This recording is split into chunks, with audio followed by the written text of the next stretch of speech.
You've been thinking about that one thing for 3 hours. You haven't moved. You haven't decided. You've just been spinning. And the worst part? You already know what you need to do. You just can't make yourself do it. That is your brain running a program it was never supposed to run this long. There is one rule that shuts it off in 5 minutes. 1. Your brain was never built for this. Here's what nobody tells you about overthinking. Your brain was built for short, immediate threats: a predator, a storm, a fight. Decide fast, act fast, survive. But modern life handed it something completely different. Should I quit my job? Should I send that text? Am I good enough for this? These aren't 5-second threats, so your brain does the only thing it knows. It keeps the loop running. Because in your brain's logic, a decision that hasn't been made is still a threat that hasn't been handled. 2. The real cost nobody counts. Every hour you spend overthinking costs you something you can never get back. Not just time, mental energy. The same energy you need to build something, to show up, to be present. Overthinkers make worse decisions, not better ones. The longer you analyze, the more your brain manufactures new problems that didn't exist when you started. You're not thinking your way to clarity. You're thinking deeper into the fog.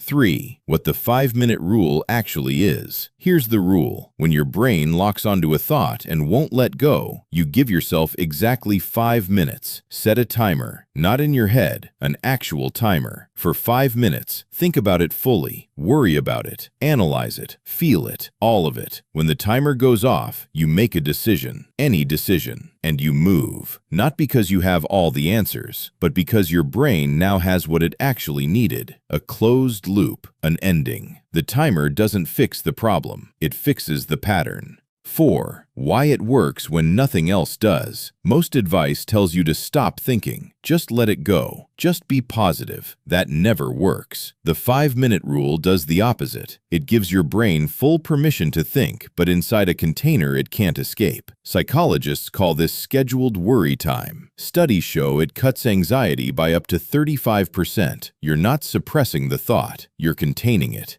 5. The only move that matters. The 5 minutes means nothing if you don't move when the timer ends. Send the email, make the call, write the first line. Just break the stillness, because motion is the only thing that tells your brain the threat is over. The people who win are not the ones who think less. They're the ones who learn to think on a timer. Subscribe, share this. Every video on this channel will explain something your mind has been doing to you your whole life.